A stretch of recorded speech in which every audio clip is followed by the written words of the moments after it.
Hands on top of your head. Well, I didn't. Now!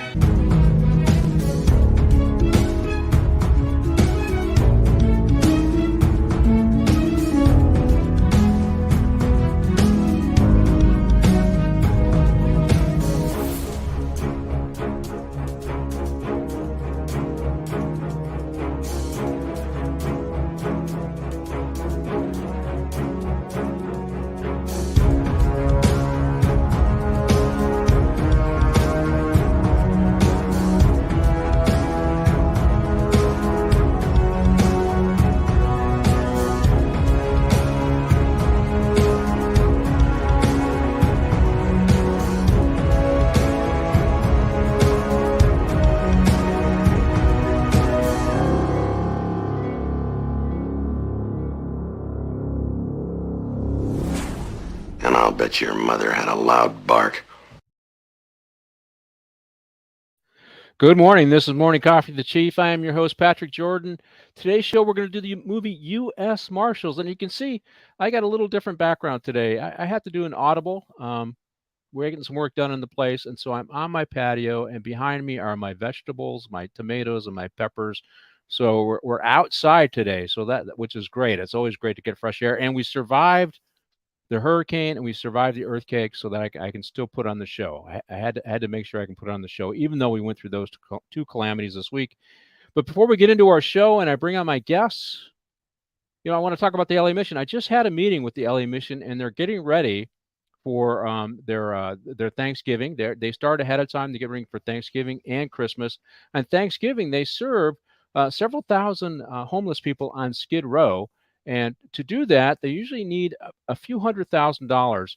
And basically what it does, it costs about $50 per person, or actually they need more than a few hundred. They need about $500,000, more than that. And what they do is they come in, they get food, but they also get offered medical treatment. They get off some basic clothing needs. They get mental health services they needed.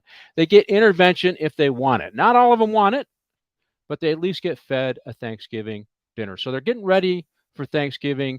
Go to losangelesmission.org, make a donation, $25, $50, $100 to the Los Angeles LA Mission.org to help somebody for the upcoming holiday Thanksgiving. I will be there. I usually go. It's the Wednesday before Thanksgiving. I usually help serve.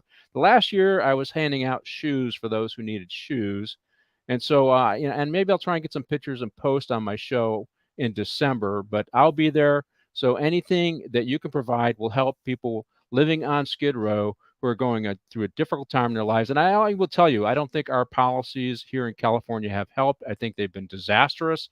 And the LA Mission, it's faith-based. So they don't get any money from the government, but they do provide excellent services for the people on Skid Row. Well, let's get into our show today. Today's show is the U.S. Marshals. Now, this was a follow-up to The Fugitive, which I might do down the road. But I really am excited about doing this because I was on another show where we're talking a little more serious stuff. I do occasionally go on iDetective on KGR Radio and Search Warrant. And it's less about movies and more about what's going on in society today. And I met a federal marshal on one of those shows, and we discussed what was going on with his career and upstate New York. And I knew of this movie, U.S. Marshals, and I knew I wanted to have this marshal. I went and had a couple marshals on because I really wanted to talk about the U.S. Marshals. Anyway, this movie, well, let me bring on my guest first. My first guest is the Supervisory Deputy U.S. Marshal, Robert Ledogar. And Robert, hey, Robert, how are you? Welcome. I'm good. Thank you, Chief. Good morning. Good morning. So I didn't ask you, how many years did you do with the U.S. Marshals? I did 25. I was in the Eastern District of New York, Brooklyn. Okay. And you were a supervising agent, which means explain what a supervising agent did or what you were doing at the end of your career, because it's very interesting. Well, my role, my job, I was a supervisor of the Eastern District Warrant Squad. We went after fugitives, America's Most Wanted, the worst of the worst, and we were part of the New York, New Jersey Regional Fugitive Task Force, one of the biggest fugitive task force in the nation, in the world. And it was created after September 11th. And New York, New Jersey was the main task force to start. And I was For, fortunate enough to be part of that. for the U.S. Marshals, that would be a very busy district because it's part of the New York region, the New York City region. Is that correct? Yes, sir. It was Brooklyn Eastern District is the 8th largest district in the nation of the 94 districts. And let's bring on the other guest here because I really want to talk a little bit about the history. And our other guest is retired Inspector Deputy U.S. Marshal Craig Caine. Hey, Chief, how are you doing? Good. How are you doing? Welcome to the show. Well, thank you, sir. I was doing some research for the show, but it's as a kid, and I'll have to tell this story because I live out in L.A. and not far from us is the Gene Autry Western Museum, right? And the U.S. Marshals are connected to the Old West, the mythology of the Old West, right? Would you agree with that? Correct. So I took my dad. My dad came out to visit. He's 83 now, but he was like 73-ish. So this was about 10 years ago. And I decided to take him to the Gene Autry Museum. And of course, we're going through, and it starts with, movie cowboys and then TV cowboys. And I recognized them because I loved Westerns as I was growing up. I watched a lot of them. Marshal Caine, as like you, Marshal Caine and High Noon, love that movie. And as I was going through the exhibits, so it started from contemporary and then it went to older. And then I noticed my dad suddenly got a lot more interested because he started seeing the stuff that he watched at the advent of television, but more importantly, the radio cowboys and the radio marshals, the Old West that he was used to listening to the radio in his house. And one of the reasons why I really wanted to do the show is because the U.S. Marshal Service is deeply connected with the expansion of our country. It was the oldest federal policing agency in the country, started by George Washington. And what I guess, and I'm going to have you comment, is it was their way of exerting federal authority in the distant expanses of this country, which is why it's so tied to the Old West. What do you think, Craig? Am I accurate there? Can you give a little more of the history on the U.S. Marshals? Very accurate. But in a nutshell, I'm going to give you from soup to nuts. Of course, when we gained our independence from England, we needed a police force, so to speak. So we took that concept from the sheriff. Okay, England was very big with the sheriff. You look at English history; it was always the sheriff that went out and enforced the laws during the Inquisition, all that crazy period of time in England. So when we gained our independence, George Washington, the states, the 13 newly formed states needed some kind of policing. So George Washington came up with the idea, okay, we're going to appoint each state will have a U.S. Marshal in it. Okay, this is like before districts, different districts, they broke it down like New York has, Southern District, Eastern District, Northern District, and Western District.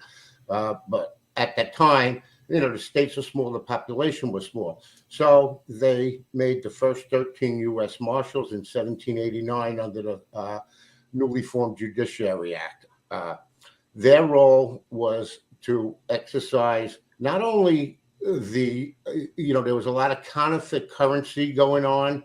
There was still money from England coming in and people were using that, and they wanted to do away with all that. They also wanted to do a census.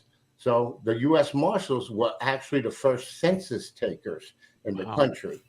So now as the country started to expand westward, of course, some other states joined the Union, but there was a lot of territories. So you had the Oklahoma territory, the Arkansas territory, and those Arizona territory, and those are the territories that, as you so eloquently put it, made the Marshals famous. So as the nation expanded and Congress created new laws, it was the Marshal's role and his deputies to go out and enforce them laws. And that's where, the whole Hollywood, persona there of the U.S. Marshal, the cowboy, Bass Reeves going out there in the wilderness all alone. You had Clint Eastwood, Glenn Ford. You had Arness, you had a whole John Wayne, of course. You had a whole Rooster Cogburn. You had a whole host of these iconic Hollywood stars portraying the U.S. Marshal. As the crimes and nation expanded, the U.S. Marshals were tasked with different responsibilities. Now, back then, there was no ATF, no FBI, no CIA, no DEA, none of that existed. It was always the U.S. Marshal. So what happened was when the revenuers had to go after the stills, they had no arrest authority. So they would have to bring, and that's the predecessor to ATF. They would have to bring a U.S. Marshal with them. They weren't armed. They had no statutory authority to make arrests. So they had to bring the U.S. Marshal with them. The same with the FBI. When Hoover created the FBI was nothing more than an investigative kind of wing of the U.S. attorney in that district or out of Washington. They had no statutory authority. It wasn't until an FBI agent decided to go out and investigate a case and he got shot and killed that they petitioned Congress to give him that authority. So, and then they just grew into a monster. So the U.S. Marshal's role expanded and decreased almost at the same time. When the Japanese bombed Pearl Harbor, it was the Marshals tasked to actually, bad day in history, to intern all these people in these camps, Japanese Americans, Italian Americans, German Americans. So the Marshals had the role in that. When the Civil Rights era, came into boom, it was the Marshals that, actually escorted little Ruby into first grade. They got tomatoes thrown at them, all sorts of vegetables thrown at them, names called, but they always completed their mission. And during the night in Mississippi, when the Marshals were outmanned, outgunned, they had maybe 2 canisters of tear gas left. They actually quelled the crowd. And Robert Kennedy, there's a quote, Robert Kennedy, who was the Attorney General at the time, said to John, his brother, the president, those Marshals held true to form. They did not shoot or kill anybody. They quelled the thing. They had 1 tear gas canister left, and they went down right to the wire. So, we had our hand in a little bit of everything. During the missile, the ICBMs, you needed a U.S. Marshal to actually lead the brigade of Air Force personnel carrying them ICBMs on flatbeds to put in the silos in North Dakota, and the Midwest, because the Air Force had no statutory authority. If if the crap hits the fan, they can't do anything. They have no authority off their base, because it isn't a time of war, so to speak. So it was good and it was bad, because over the time, we had a few directors that kind of relinquished some of our authority, even though we still on the books have the broadest arrest and the broadest authority of any federal agency. We still relinquished certain things, which was bad, but then we gained them back. It's a give and take type thing. Yeah. So when I first came on in '84, I was working for the Bureau of Prisons, waiting to come on to the FBI, which at the time, the FBI and Marshals called me at the same time, and I chose the Marshals. But I remember my first day there, and they would say, okay, we got to get the prisoners ready. The Marshals are coming to pick them up. And I started laughing. And the lieutenant said, what's so funny? I go, yeah, what are they going to bring? A covered wagon down the alley? I didn't even know they still existed. Yeah. So that's just a quick, brief history of. Let's get into some of the stuff you talked about. Martina, I did have a group picture of some cowboys, and we got Bat Masterson in here, and Wyatt Earp is in this picture. I think this is when they were working in Kansas and Dodge City. You go ahead and take those out. Those guys went on to become U.S. Marshals. Now, for me as a kid, the first U.S. Marshal I remember or portrayed on TV was Burt Lancaster in the movie where he played Wyatt Earp, right? And I think Kirk Douglas was Doc Holliday. I don't know if you remember that old I movie. do. And I just remember that Wyatt Earp, and I remember him holding up my appointment as the U.S. Marshal, which was of course I didn't really understand because I'm just a kid. I certainly understand it now. So this was exerting federal authority over some local issues and some corruption that was going on in that county at the time as they dealt with the cowboys.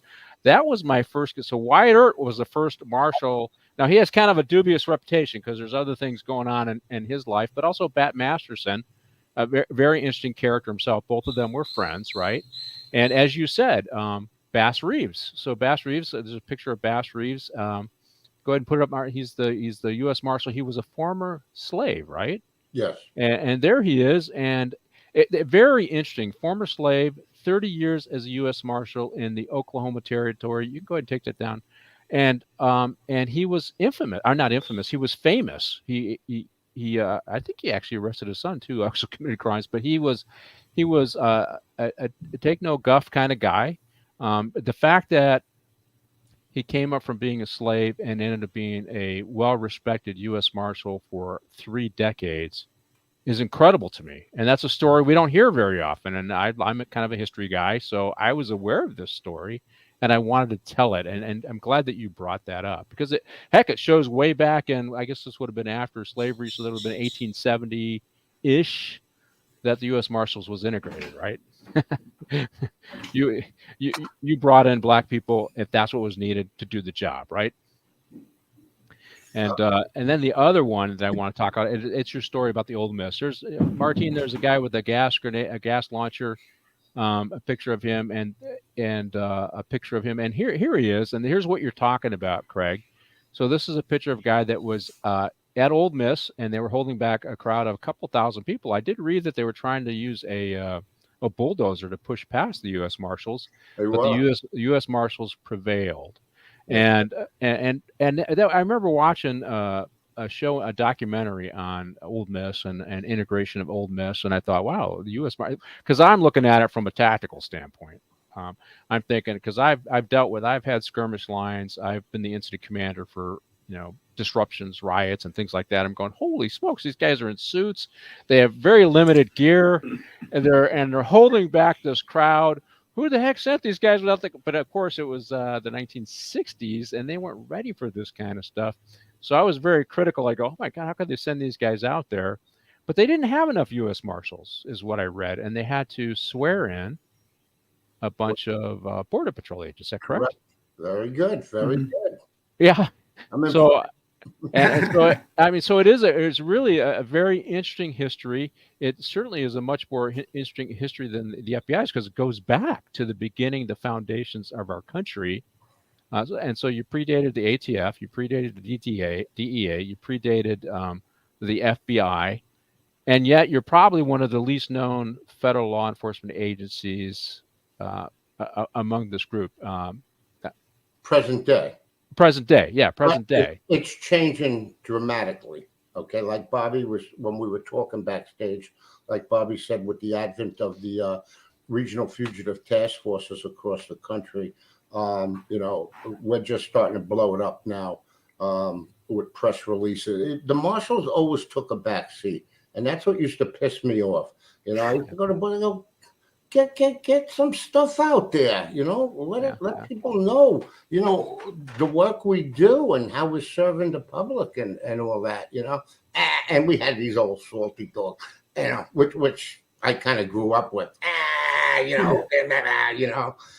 got the cigar in their mouth, the fedora, I don't give a crap about that stuff, just get the job done, okay, but as we progressed, over the late 80s, 90s, and up until present day, we're more press friendly, and we started to get, I always equate. Do you remember that movie with Chuck Norris, when they Delta Force, I think it was called, and one of their Delta guys got killed in a firefight wherever the heck they were, and you could see, it was a terrorist. They took over an airplane, and you could see when at the end of the movie, the plane lands, okay, at the field, all the passengers, civilians get out and they're met by their loved ones, they're hugging and kissing and all that.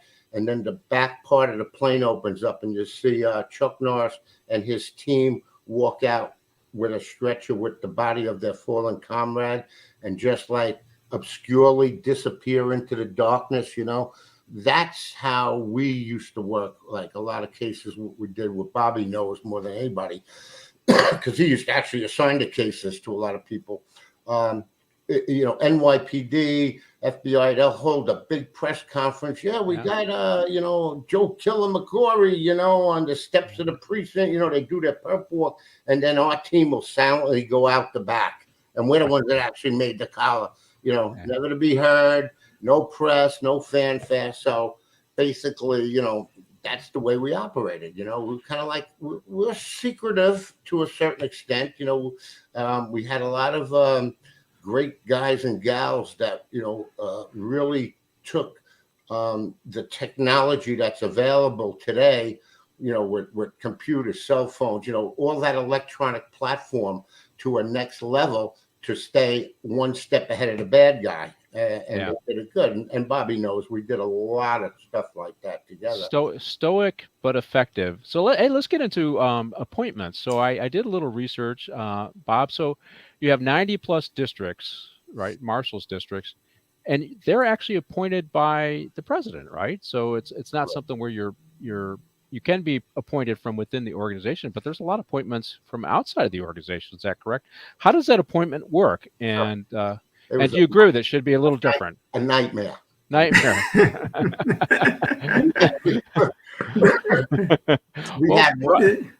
There's 94. There's 94 districts, so you have 94 different U.S. Marshals, and then you have the director of the Marshal Service, and now you have 95. And I think one or two more are appointed. Also, you might have 97. Craig can correct me on that. But it's all political appointments. Yeah. So it can be, which is great when we have somebody from within the agency rise up through the ranks and become the U.S. Marshal for that district, because that person has been in the agency and knows the agency from within. But it becomes a little bit confusing when we have outsiders come in who are there through an appointment politically, and they may have been a state policeman or a county officer. So it's tough to, work around that. I looked out here. One of them, California, is from a smaller city in LA County, and he's in charge of one of the districts here in California. And see, now you're boosting my bubble here, because I'm thinking, oh, listen, hey, I'm retired chief. I used to oversee 1,200 people. I'm going to get politically involved in the campaign here. Maybe I can be appointed U.S. Marshal. Put your package. Put the package in. I got the whole package, right? Let me tell you something. And two of them come to mind, and I'm sure there's a host of others. Look, they cozy up politically with, the sitting senator of that state. Yeah. And the senator makes the recommendation to the president. And then they go through Congress to get, ratified and all that stuff. However, when we were out in Arkansas doing a detail back, I think it was 1988, it was the sedition trial where they were based off a book called The Turner Diaries. And if you're not familiar with, the white supremacist. Yeah. And they actually traveled to Denver, and there was a talk show host, if I remember his name, Alan Berg, Jewish talk show host. And they gunned him down with a MAC-10 in the parking lot. Then they wanted to poison the drinking water in the Southwest. So they had big, them big metal drums full of arsenic or some kind of poison, and they were going to dump it into either the aquafilter or the reservoir. They were traveling in like a Winnebago with all these containers. They went off the road in Oklahoma just before they got to Arkansas, and or they just made it to Arkansas. It could be vice versa. I don't remember, so long ago. But anyway, they went off the road, and when the troopers came and they called the FBI, they found all the suspicious things, guns on it. So they went on trial in Fort Smith, Arkansas. So I was detailed out there, and I found out that the U.S. Marshal, I'm not going to say his last name, but Jake, he was a dressmaker. A dressmaker. That's all he did his whole life. He was a dressmaker. They got appointed U.S. Marshal. Wow. Because he donated to the campaign of the senator. Hey, Right. he just, The guy in Jersey, he owned a dairy farm. yeah, sew up the criminals and milk the best you can out of that stuff, right? Well, it's the chief that runs the district. You know what I mean? It's really the marshal is basically a figurehead. If they're smart, they just let the career guys run it. Some of them do, and some of them don't. Some of them want to get their hands in the mix. So I'm going to tell you. So it was the Order who killed Allenberg. I think that was the name of the group, the white supremacist group, the Order. So I do read. I like to read. One of the things people notice about me, I read things and I remember things, right? So I'm glad you brought up that because it's very interesting. I was there. and it's so funny. I'll tell you a funny story. So if you want to hear this story. So. Well, let me start the movie first. Let's start bringing in the movie. And before we do that, though, Martine, can you go ahead and on the scrolling screen down? I added a link because we got to do our good service today. I mean, I did my charitable thing, but you guys go after the bad guys, and you have a list of people who are the most wanted, and we have a link that will be available to our viewers, and they can pull up that link and go to your webpage and look at who is currently listed as the top 15. I think nationally, I suspect the districts all have their own group of people that they also list as their most wanted, right? But so let's do that, and let me announce the movie, and we'll get into some more stories because I have a lot more questions for you guys. Chief, do you want me to show the page or? Yeah, go ahead and show the page. Yeah, show the page, Okay. and then put the link in I guess, where the audience get them, I guess in the comments, or if it can scroll on the bottom, that'd be great too. There we go. No. All right. The sun is kind of covering my face here. There we go. So if you go to the webpage, it'll show 15 people that they're looking at. Some of these are older guys that they've been looking, or older cases where they've been looking for these guys for a long time when I looked at it. But go to the webpage, check it out, and look at your neighbors. somebody doesn't talk about his background or her background, and just be aware and be alert, because it's tips that come in from people, probably family members that have catch these guys, right? Okay, you can take that down, Martine, and let's get into our show. So the U.S. Marshals was released in 1998. It's an American action crime thriller, and it stars Tommy Lee Jones, who plays Sam Gerard, the hero, or the main guy, the main U.S. Marshal. I guess he would be a supervisory Deputy U.S. Marshal like you were, Robert, right? That's just kind of, he's running a team. That would be his title. Well, that's what we would expect, that you had a supervisor there. But I think he was a supervisor. They had him as a deputy, but he was the team leader of that group. Right, and then we have Robert Downey Jr., who plays a bad guy here. Wesley Snipes, who is kind of thought to be a bad guy, but really he's a good guy. And you got Joe Pantoliano and several other folks. I don't recognize their names that are in the movie. And what I wouldn't say this is the absolute best movie, my number one, but what I really liked about this movie, it was entertaining, and which is always the first thing you want in a movie, that it entertains you. And in this movie, it does start out. Go ahead and show the first scene, Martine. It starts out with a shootout between what you later find out are diplomatic security service special agents. And I know that our diplomatic service do have some federal officers. I don't know if they have police power or if they're just more security folks. Maybe you guys can enlighten us. But this kicks off the movie. This shootout, and clearly it shows an exchange of money for potential secrets for the national security of the United States. And then it's got the big badge. So the Marshal Service, with the Marshal Service, one, is there a diplomatic security service that have police powers, or are they just a security agency? Do you guys know? Oh, they definitely have police powers. They're federal agents, duly sworn. Um, they're more compartmentalized. Did I say that right? Um, they're like we have the broad authority. They're more, geared to protection details, which we also do with federal judges and the judiciary and, the Supreme Court justices.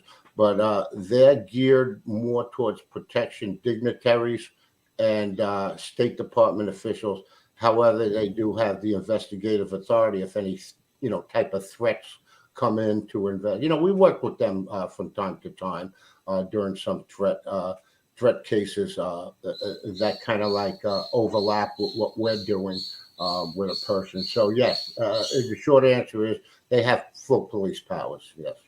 So they have police powers in the U.S., but they also do security, but also security overseas, right? Correct. Is that correct? And you guys have overseas capabilities as well. So we go through this scene, and this is just a layout. Okay, the Marshals are going to eventually be inserted into this problem with this shooting and this assassination of these diplomatic officers, who ultimately end up being corrupt, right? So. But you roll right into the next. I want to get into the, as this scene rolls through, the chicken bust, right? So if you guys watch the movie, right? And so I have to ask you guys, just how far would you guys go to get your man? Would you dress up in a chicken suit and to make the bust? And so personally, here's Tommy Lee Jones, Gerard. He's the guy in the chicken suit. And he's doing surveillance, and of course you got some construction guys that are available. They're doing surveillance. So this is his team. They're watching a particular location for these criminals that they want to take down. So I don't know if I would get in the chicken suit, but hey, how far did you guys go to get your man? Robert, what about you? What's the most interesting case where you had to do some unique things to get your guy? Well, I think it's funny, as you said in the beginning, like these movies are very entertaining and exciting. It's an adrenaline rush. But Craig and I were talking about this the other day of how they portray the Sam Gerard, and he's in a chicken suit, that we actually know our chief, my first chief in Eastern District, he and others were the first ones to put together the rouge of capturing some fugitives. And Craig can go more into it, but it's a true story. But as far as us, putting in a different character scheme of going out there and trying to get somebody, you do what you have to do to get the bad guy or bad girl. They're dangerous people, and the surveillance goes on for hours and hours and hours. And if there's a character you have to portray to go and get that person, you're going to do it, and it's all your imagination of what we can come up with to safely arrest somebody. I never dressed up as anything like that, but Craig definitely has more and more experience and time on the street than I did, so I know for a fact that they've put together some good stuff to arrest people. All right, Craig, you're on. What did you have to dress up, or what did your team members that you were working with dress up for? Or how far did they go to get their guy? Well, let's just back up a second and elaborate a little bit on what Bobby told you with the chicken suit. Well before anybody ever thought of anything crazy, our guys did. Okay, so what they had was this. Over the years, we had these programs, Want 1, Want 2, Operation Trident, where we target specific groups of people. Falcon, which is federal and local, state, agencies combined, things of that nature. But back in the early 80s, they came up with this idea to do a sting. And what they did was they got a list of all the badass fugitives in Washington, D.C. area. They sent letters out to their last known address, which that somebody in that family is gonna give them this letter at some point in time, especially when the letter reads, you have won 2 Redskin. Is when the Washington Redskins won the Super Bowl or was going to be in the Super Bowl or playoff. I'm not sure which it is, but they sent these letters out. You won 2 tickets, free buffet, box seats, on the 50-yard line. They spiced it up where even the most hardened ass fugitive was going to be, wow, Redskin tickets. That was the big thing. John Riggins, what's his name? The quarterback, Joe Theismann, that whole scene back then. So they rented out a big hall, and they had a big bus out front. And believe it or not, they had the women deputy U.S. Marshals dressed up like a kick line. They had tuxedos, the whole regalia, and they had somebody running around in a chicken outfit, throwing confetti up in the air, whatever it was, And these people would come in and they check into the bus, bring your ID, they check into the bus, they get their ID, and you could see them. There's actually a clip somewhere. I don't know how you could find it, but I did see it a while back. And they check in the bus. They give them a slip of paper. Okay, now you go into the ballroom and redeem your tickets. You see these people smiling like crazy. They actually, marshals are dressed up like reporters interviewing them. Oh, this is the greatest thing in the world. I won tickets. Blah, blah, blah, blah. And then they go into a room and they're handcuffed and then thrown in a cell, a makeshift cell. And one guy's like, does this mean I'm not going to see the game? That was very innovative what they did. And there has been a few other ad hoc. This was more like a national thing because they brought in people from California, New York, Texas, all to Washington to concentrate on their most wanted fugitives. So there has been some ad hoc type stings throughout the country, and we were actually going to put one together with the Secret Service and DEA. But you know what? There was a lot of work involved, and at the time we had a lot of court duty and protection. There was threats on judges, so I couldn't put it together at that time in a timely fashion. And then we moved out east to a new courthouse that they just built out on Long Island, so it kind of fell by the wayside. But we've been there, done it, and I'm proud to say the Marshal Service was the first to do something like that I know of on that scale.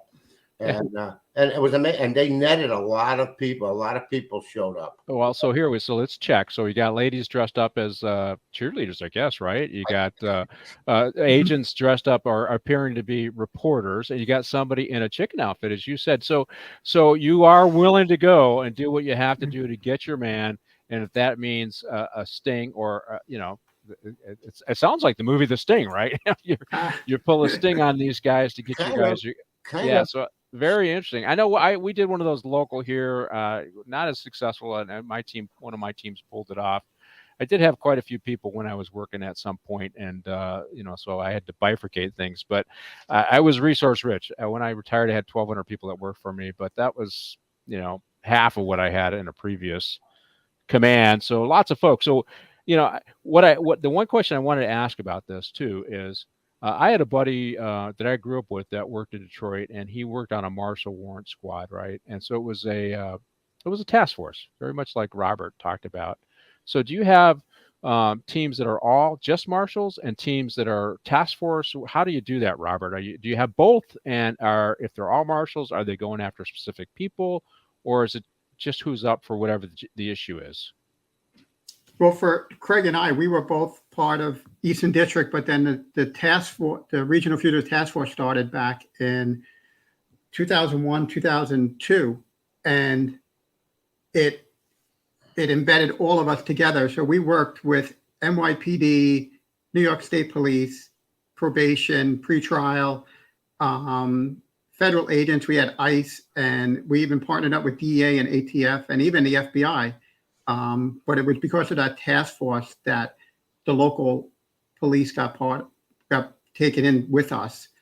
Prior to that, you would have the district warrant squads, and it would be upon us to have, working relations with the local officers, Right. To work together. And then that's what it would be. And when you had a district warrant squad, it would just be marshals going out after fugitives. So in this movie, it's showing Gerard. He has his own team that is, homogeneous. It's all U.S. Marshals that are working, and then they do work with the locals. But that's what you're describing. And then after September 11th, they took a more task force approach to have more impact, I guess. It's interesting when you're dealing with other agencies. I always found you have to kind of let them take some credit so that they keep investing resources. I don't know if you found that to be true or not. Well, it's tough, it's all personality. But for us, like we worked in New York, I mean, you're working the biggest cases in the world. So every team that went out, and there was well over a dozen different teams every day out on the street, they had the best cases in the world to work. Right.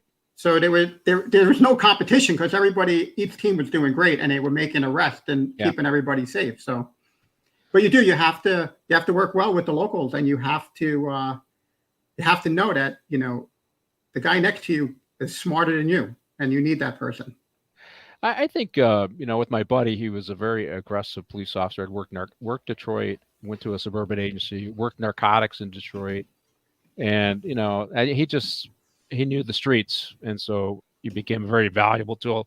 He's suffering now because he's few shootings, got run over by a car, and so, that first scene, and before we move on to the next scene, they did get a knockdown, drag out fight with the people inside, particularly that big guy. And those things happen with you guys too. They're, right. Most people go along, right? But you do have fights.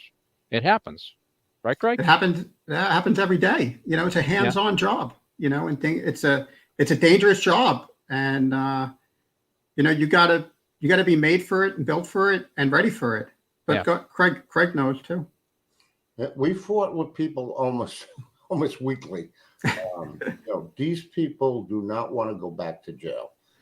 That's the bottom line. And who I found out to be look, unless there's like a hot case that comes down the pipe, with our task force, that task force has gotten so good that when there's a major homicide, we don't invest homicides. We're not forensic experts. We're not,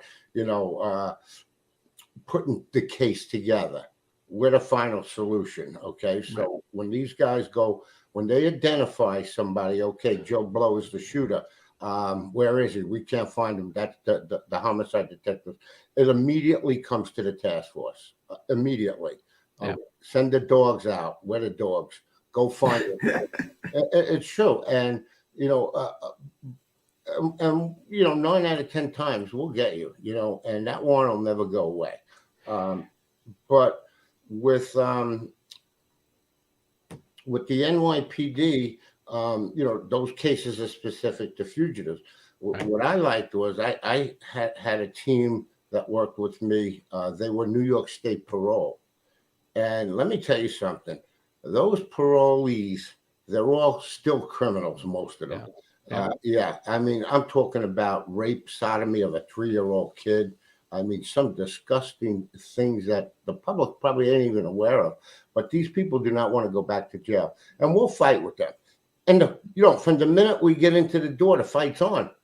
And, like you're talking about the movies, that fight is not like drag out punching for 20 minutes into the movie. Like, okay, how many blows can this guy actually sustain to the face? You know what I mean?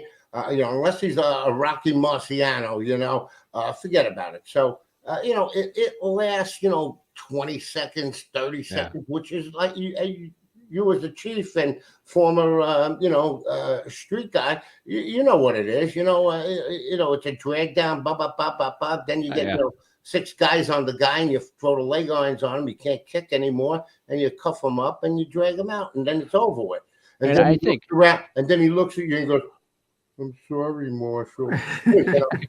Yeah, he's sorry because you were successful and you got him. And I think we need to clarify: these are people who abscond and do not want to go to jail. So there is a higher propensity for these folks to run and fight, which is why the marshals are after them. Which is why we use fugitive warrant detail guys to go after them. They don't want to go to jail. They haven't shown up at court, and we have to use force to get them to go to court.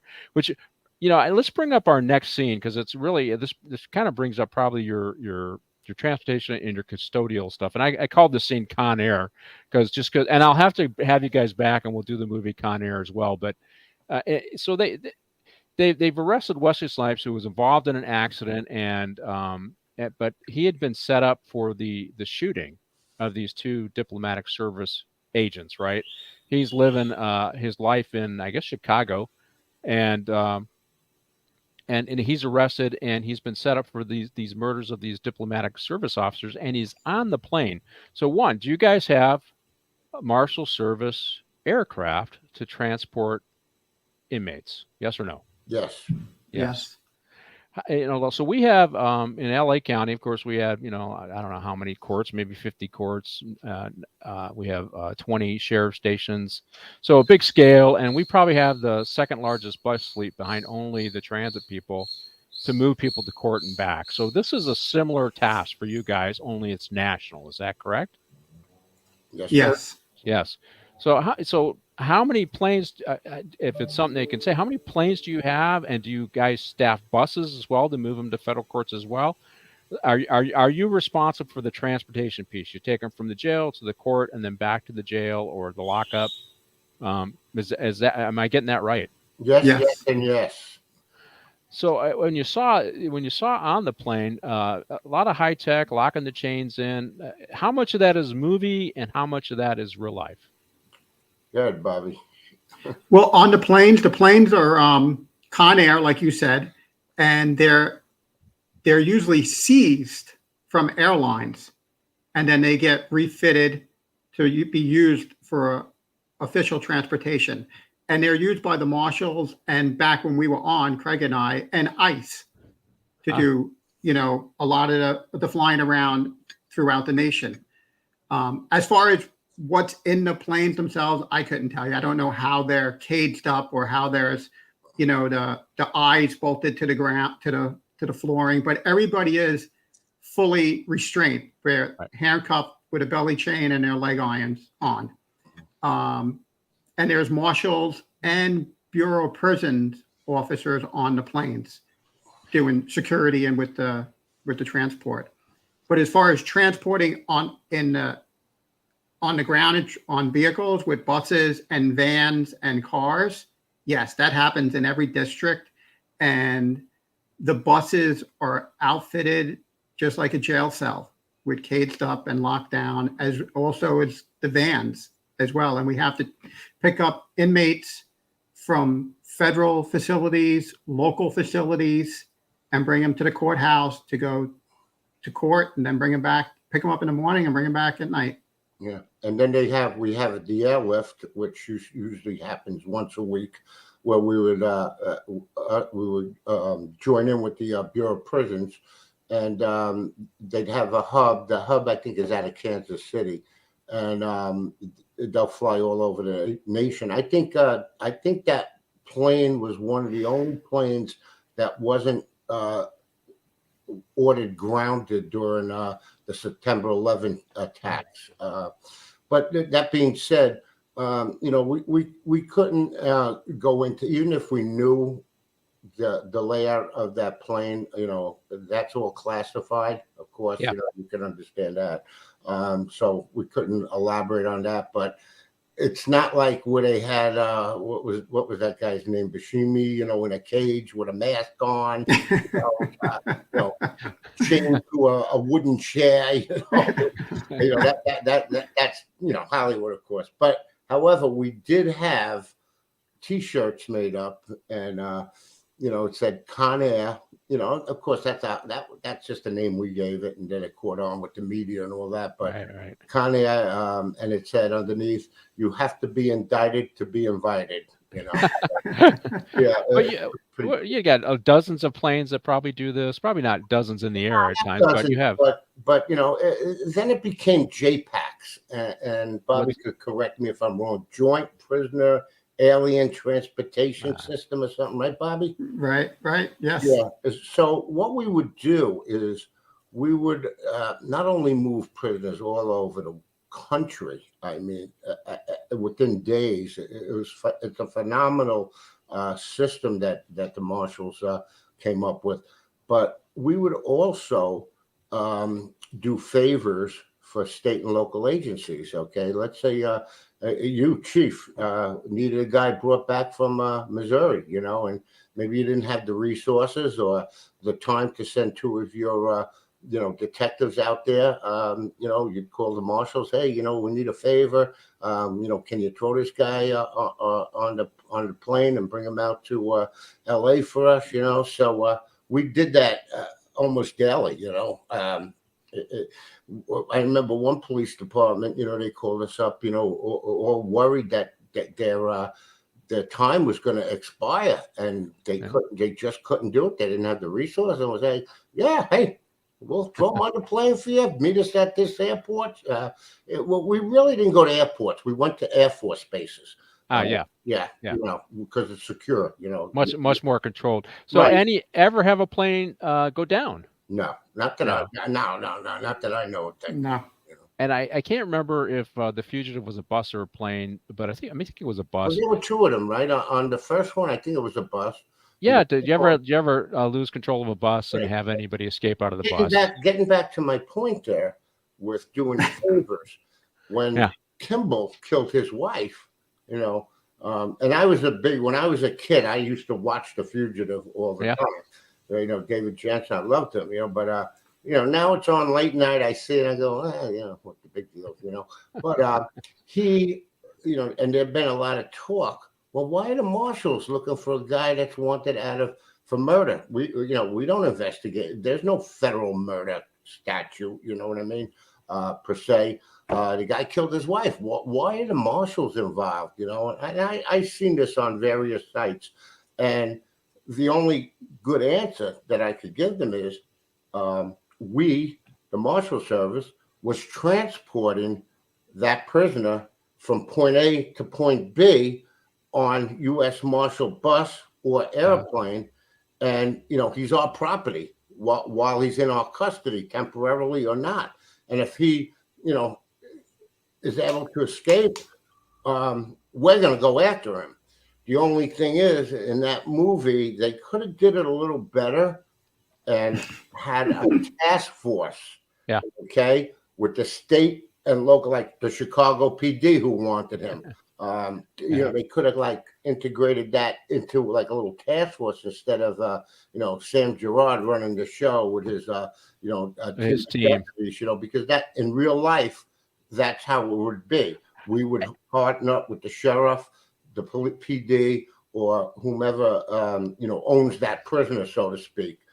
Well, just like after the plane goes down and the locals all come, right? And we know they know that one guy is missing. So basically the plane goes down because they try to assassinate Wesley characters. And I saw a zip gun. Now, I had arrested somebody with a zip gun, and I've seen zip guns before. And I'm glad they clarified in the movie that, hey, we found a zip gun, which would be hard to do in a, I mean, how long would it take you to find a zip gun in a plane crash? But they found it, right? And Wesley Snipes he knows what's going on, and it ends up blowing a hole in the plane, and the plane goes down. But it's the immediate search afterwards, right? It's exactly what you're talking about. The partnerships, they come together. And a couple of things I noticed about this scene. One, it does rely on relationships with other agencies to be successful, because how many people can you put on the ground right away? A dozen before you tap into your other jurisdictions. So it really does depend on locals, state and county folks, right, Robert? Oh yes, for sure. That's your partnership right there. You need the men and women from the local police departments immediately to help you out, because you can't get the Marshal Service is a small agency where delegated a lot of responsibilities. You're multitasking, but if you didn't have the locals to hit the ground looking right away, it takes you years to find somebody. Yeah, well, we just had somebody watching the show says his grandfather was a U.S. Marshal in the 1920s, which was probably pretty interesting. That was before Prohibition kicked in, right around the time Prohibition kicked in. We were still kind of a Wild West country. We had a lot of gangs and stuff going on who controlled organized crime in the country. But so, yeah, and in this scene, they kind of, after the plane crashes, they kind of show the locals as being not up to snuff, which is, okay, whatever. But generally, the locals know the terrain, right? They've had to deal with, so it's important to partner with them. I know my buddy, he knew Detroit very well, and which is one of the reasons why they tapped into him. And he had worked narcotics on a task force there for many years, so he knew a lot of the players. He knew to help find people.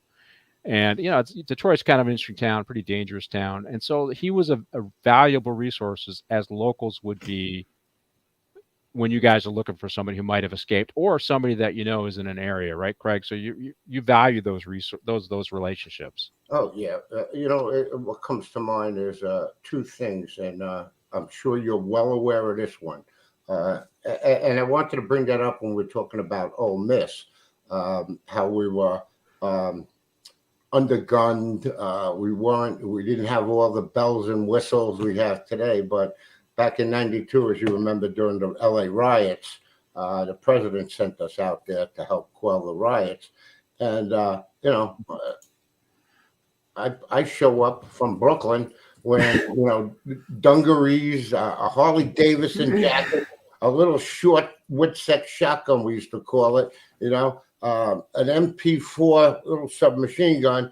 And, me and a few of our guys show up there, some of them never been out of Brooklyn before. We don't know LA. They give us a black and white to ride around in. And it was great because we're playing one Adam 12. Hey, my Lord, you're right. You get them little lights on the thing. That was funny as hell.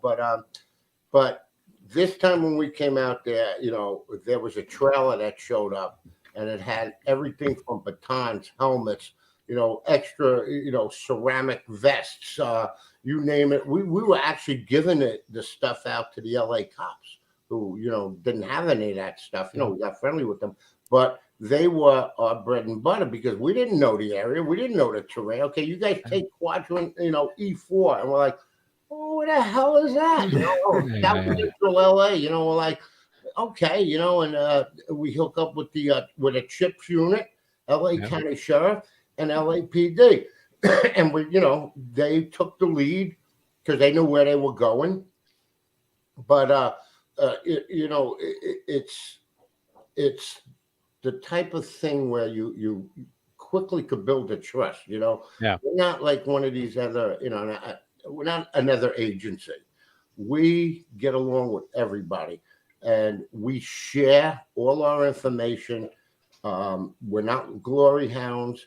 And most of the, if not all, they love working with us. Oh, the bosses, they're the greatest, blah, blah. We give them everything. We give them cars. We give them credit cards. We give them cell phones. We give them, travel. We deputize Special Deputy U.S. Marshals, which allows them to cross lines. Where if they locate a fugitive in, Arizona, they would never be able to go out there and investigate the case. But with us, we got a good guy, a good lead that this guy's in Arizona. Okay, pack your bags, let's go.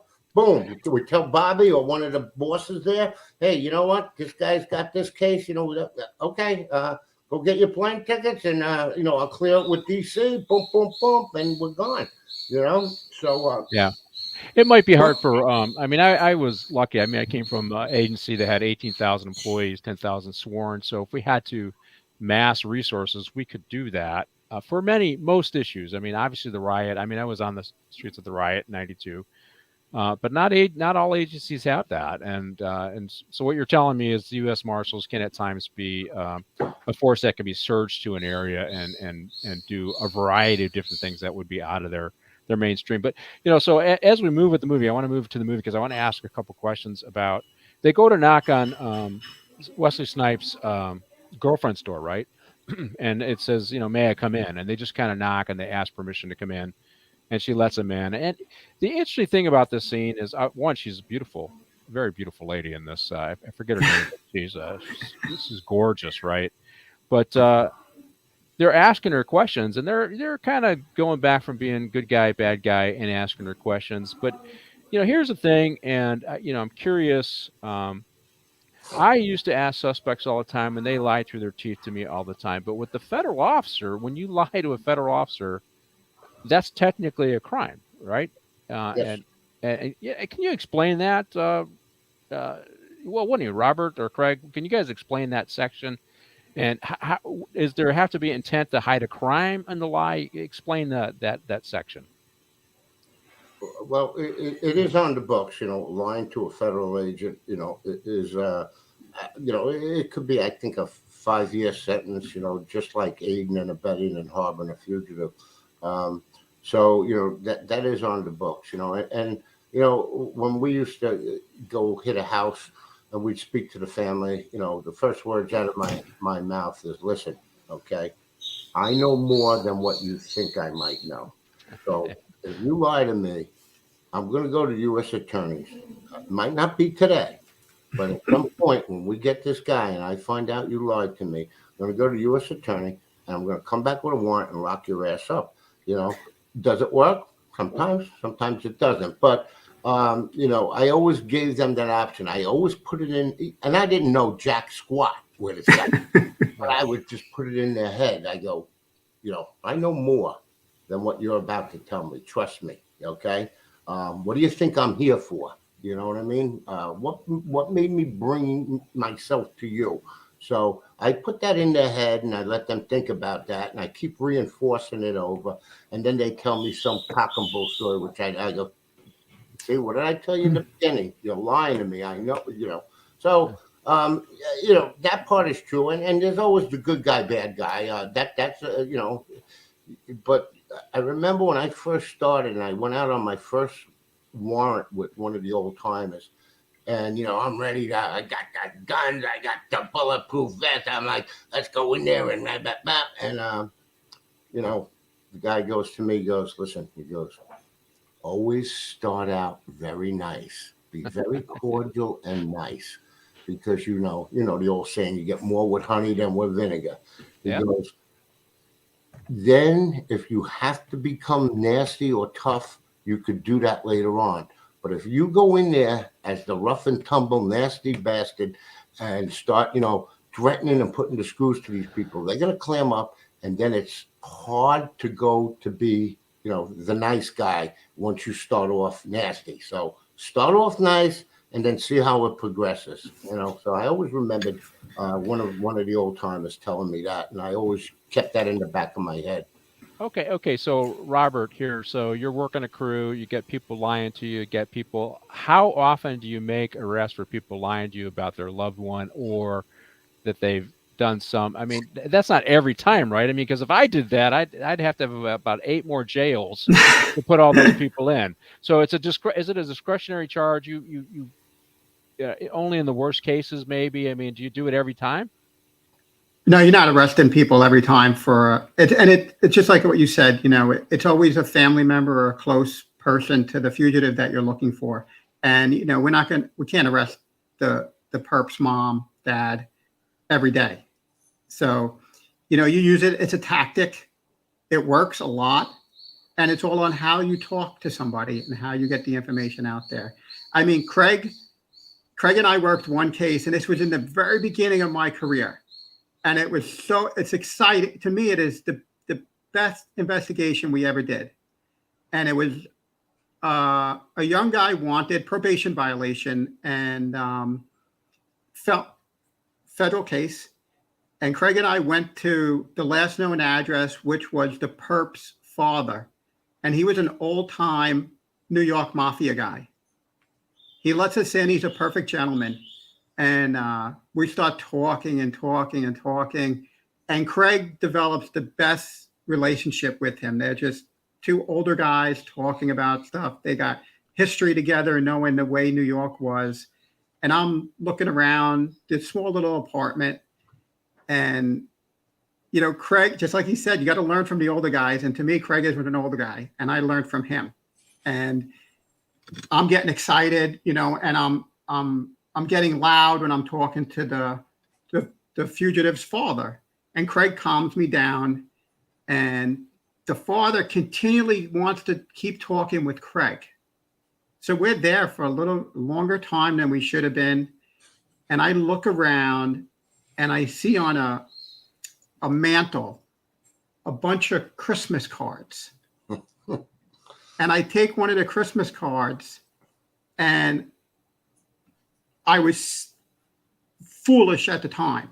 And I show it to the father of the perp.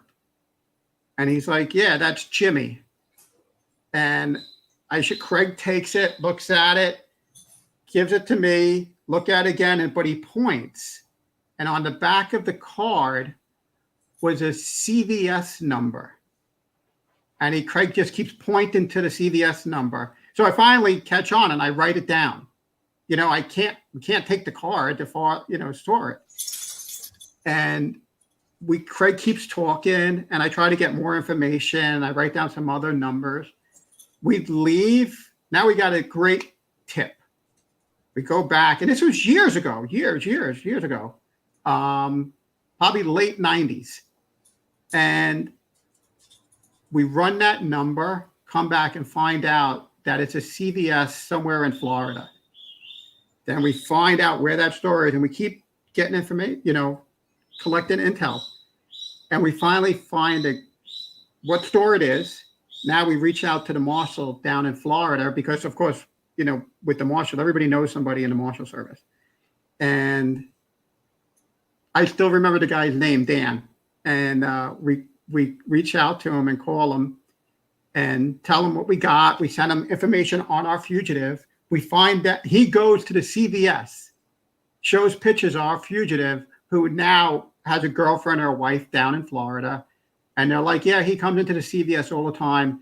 He takes a lot of protein stuff, and he's a bodybuilder and whatnot. And he works as a bouncer at the bar. So we find out more. And at the Marshals that we work with, they go a couple days later. And of course, they have to go to the bar to find him. Of course. And they caught him. They caught him all because of us, getting in there. And the father lied to us. I'm not going to go back and arrest this father. It's his son. Right. Right. So yeah, it happens. It happens all the time. So here's another quick one. I took a young deputy out with me. He got assigned a case, another mob guy. Okay. We go to the mother's house, and the mother's like, oh, he moved out, he doesn't live here anymore. Blah, blah, blah. So I tell the deputy, okay, keep asking her questions while I snoop around a little bit, So I'm looking at the refrigerator, and there's a picture of a young boy, and he's holding a little diploma up, but you can't see what the diploma says. So I go to the lady, I go, oh, what a cute little boy. She goes, oh, that's my grandson. So I know that's her son's grandson. Right. So I take a picture of the picture, okay, send it to the postal inspectors down in Memphis. They had a lab where they could blow things up. I had them blow that. I told them, I'm not interested in the kid. I want to see what he's holding, because it said some kind of PS something. I couldn't make it out. So they blew it up for me perfectly. And it was, let's say, PS 94, LA County, Orange County, right? So now I call up the guy. I tell the deputy, okay, let's call up the deputies out in LA. I know a few of them guys out there, and let's see if they can find out through the Board of Education if the perp's son is registered in the school system. So they got a subpoena. They presented it to the school, and they said, oh yeah, his parents are Jimmy so-and-so, and they're living at this address. And they went there and locked him up, and the guy was like, I haven't talked to anybody. I don't even talk to my mother. How did you find me? So, it's just good Yeah. all the cell phones and electronic platforms and things like that. Sometimes, like Bobby said, when me and him work together, and it's just good old fashioned gumshoe detective work. You know what I mean? In the old West, you'd been following the horseshoes, right? Oh, this is the same horseshoe, and it's the same concept. You get a thread, and you pull that thread until it's successful. But in this scene, she doesn't give him anything, but they're deciding they're going to watch her, right? And she's going to hopefully lead them to Wesley Snipes. I think they put a wiretap on her too, which is a tool you guys used as well, Robert, and probably not on all cases, but certain cases, right? Oh yes, yeah. You go up on our language. We say you go up on a cell phone, or you put a GPS on a car, or you put up a pole camera and watch the house the whole time. So yeah, there's tricks to the trade to do it.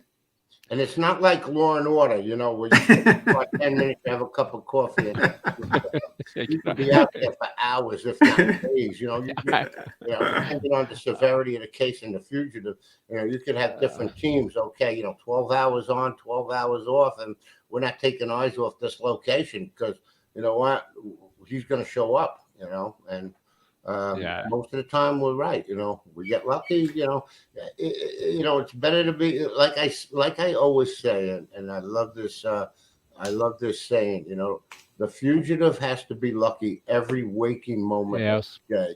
We in law enforcement only have to get lucky once. So, that's just the way it is. Yeah, we used to use. Some folks of ours. When Wi-Fi wasn't as widespread as now, they would put up a Wi-Fi spot near where they were looking for a guy and say, hey, we're just doing a pilot, the free Wi-Fi for this area. And of course, they think he's in the house. Then he starts using the Wi-Fi and they get information and they can go in and get him. It was very interesting. Probably not as useful now because Wi-Fi is everywhere now. But let's get into our next scene. And that is, it's called the Windy City Gym. Chinamen at the Windy City Gym. So they're following leads, right? And the lead is the zip gun on the plane, and they're going through all the maintenance workers, which is really very similar to the very laborious following the leads that you guys are talking about. You're just knocking down lead. You get a lead, you check it out. You go to your next lead, check it out, which is what they're doing. They're going through all the maintenance workers who could feasibly have put the zip gun on the plane, and they got one guy. And they trace him to the Windy City Gym, and ultimately he's murdered by somebody from the Chinese consulate. So the Chinese are the bad guys in this movie, and so I really thought so. As you're doing your warrant services, how many times did you run across a serious crime that you didn't expect to find, Robert? So your team's doing your thing, and you bust in, the guy's there, but there's also this other stuff going on. What was that? Think of your biggest case. It happens a lot too, because remember, we're in New York. Yeah. So you're going after some fugitives and you're hitting doors.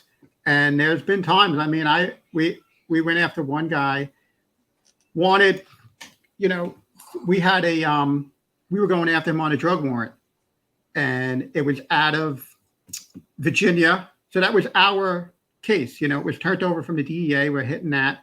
And we track him down somewhere in Queens, and we're up on his cell phone. He's in an illegal house apartment in the back. So we finally get to the person. We wound up getting into a shooting with him. Wow.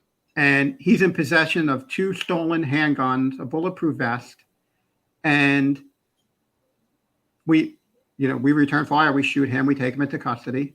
So now, we arrest him for the drug warrant, as well as finding out into the investigation after the fact that he committed a homicide and buried the body in his ex-wife's backyard. So now you have, NYPD and FBI working that. They have to dig up and they find the body. Then you have the NYPD and ATF working the gun case, because he's in possession of 2 guns, which, he's saying that was a friend of his who was a correction officer. So now you have, the correction department involved in that. And now you have the new crimes that he committed, that he was a felon in possession of a firearm, and it's attempted murder on federal law enforcement and local law enforcement. The NYPD was there. So things like that happen, and happens to every one of us on the job. And it's just, you have to expect it, but you don't expect it, And Right. then there's been times we've been in, you went to houses and found guns, and you didn't think the guy had any connection to it, or you went into a house and you found drugs. So now you have the weapons, you have to call the local police, you have to call ATF, or the drugs, you have to call DEA, and now it's a crime scene. Right. So it has to generate a whole new investigation, new charges. Now you have to find out if it's going to go federal or local, and deal with the local district attorney or the U.S. attorneys, or who's going to take what. It becomes very complicated and complex, but it happens. So in this movie, Gerard is now figuring out there's something else going on here, that there's some corruption going on in the federal services, and he's not trusting everybody. And the Chinaman is also seen in the original shooting. But let's get back to your guys' experience. So Craig, sometimes you're going after a guy and you come up with somebody else that's just as valuable, if not more valuable, right? You might be targeting somebody. Did you get a twofer? Did you ever get a twofer where you got your guy and you got somebody else who was just as good, just as hey, I'm glad about this arrest, right? Something to. Did you ever get a twofer? Absolutely. You know what? There's just so many times where you're investigating. Here's a quick, for instance. We go to working a case up in the Bronx, New York, and I just happened to have my Easter suit on. Okay, I wasn't ready to go out on the field, but I brought a couple cases with me. We were investigating somebody else's case, so I said, you know what? I go, there's a case out of Ohio. I got this collateral lead for these drugs. I go, the guy skipped bond. I go, let's go. This is the girlfriend's house who signed the bond. Let's go talk to her. I got to go interview her anyway at some point. They go, okay. So we go in there, knock on the door. Young girl. I go, how you doing, Miss So-and-so? I go, looking for your boyfriend, And she's like, oh, no, he doesn't live here. He doesn't live here. And I'm like, oh, I go, well, what do you do? What do you do? She goes, and she was a young girl. I'm a student. I go, you're a student. I go, did you sign this bond? She goes, oh, yeah. And I'm shaking my head and going, how could the court actually entertain somebody that's on welfare, food stamps, and getting scholastic assistance, and they let us sign a $250,000 to $500,000 bond? I go, this is crazy.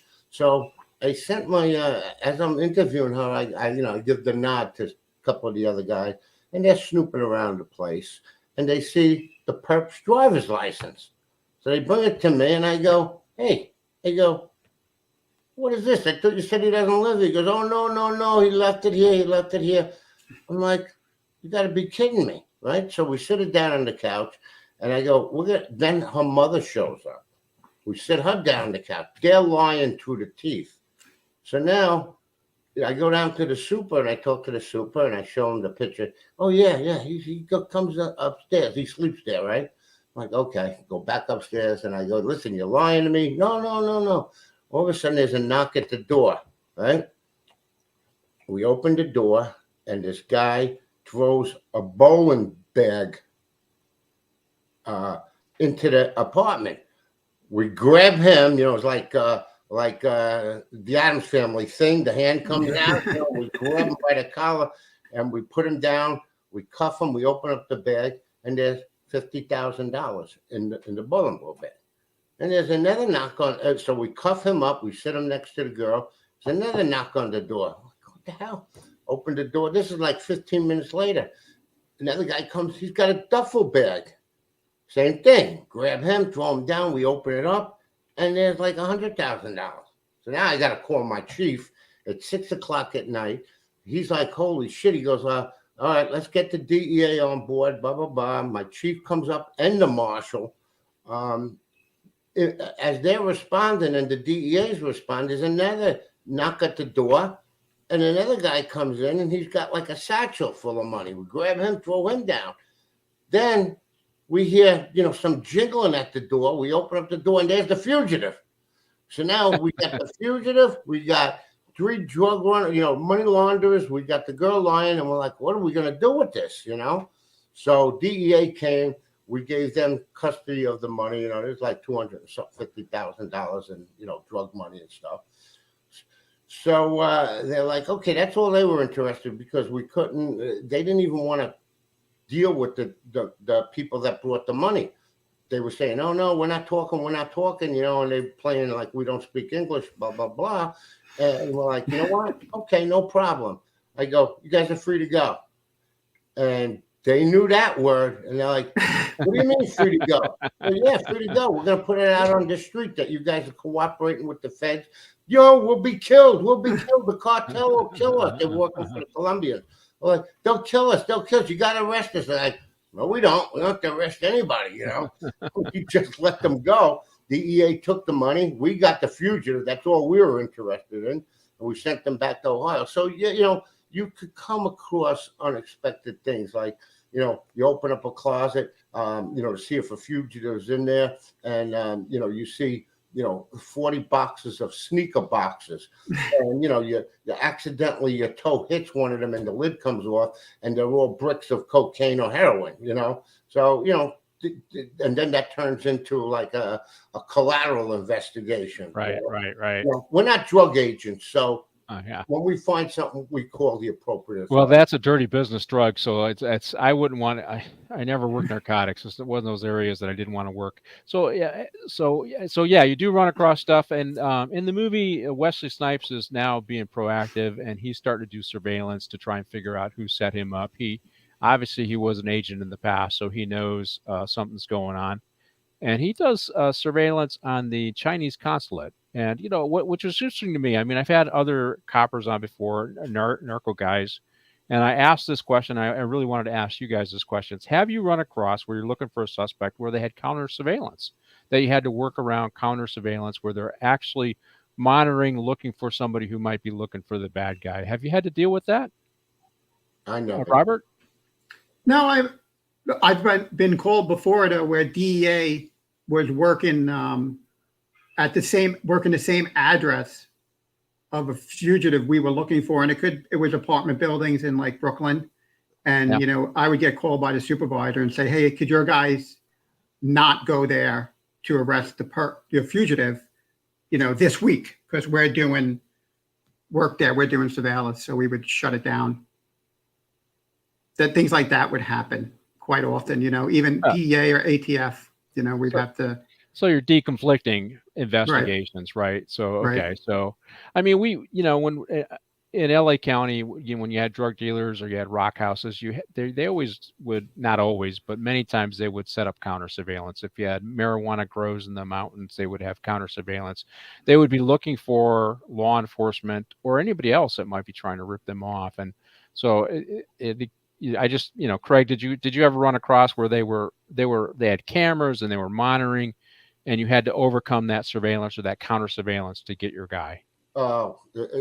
Back in the late 80s, when crack was very prevalent, okay, a lot of there was a guy named Delroy Uzi Edwards, okay, he was one of the head guys of the Jamaican shower posse, and the term shower posse comes from they would just use a machine gun and shower everybody with bullets. Yeah. So they were running the big crack trade up here in New York and New England. And I actually worked one of these cases where we actually brought down the whole New England drug trade. It was our Secret Service, DEA, and the Marshals up in Massachusetts and the state police. But however, during the time we were doing crack house raids and actually seizing the property, and what they would do is they'd have lookouts all over the place. Every corner they'd have a lookout, whether it be a 14-year-old kid, they give them, money and stuff, they give them a gold chain, the whole bit, and these kids were very impressionable, with these, gangsters. So there was lookouts everywhere, and you couldn't even get on the block without, being seen, or the kid running down the block telling the bosses, hey, cops are on the block, blah, blah, blah. So, yeah, like Bobby said before, we would put up a pole camera And of course, before Wi-Fi, you used a microwave beam or something, and we'd go to the local firehouse, and they'd give us a little corner where we'd set up our little, video screen to see who's coming in and stuff. But what they would do is, and one of my buddies almost got killed when we actually would hit the location. We'd send a couple guys to the roof. A couple guys, and they'd have the steel barricaded doors. We'd have to use actually a tool called a rabbit tool to, get in the jam and spread the door apart.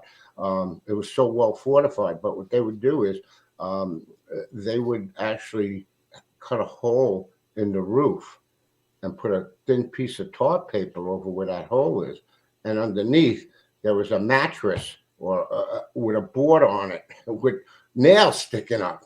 So if law enforcement goes across the roof, they hit that tar paper, they're going to go right down and get, impaled. So they had all booby traps set up, and some of the stuff was ingenious what they did. Right. Yeah. There was one guy that had a vanity mirror, over in the bathroom, and when we would hit the location, he had taken the vanity mirror out of the wall, put lag bolts on.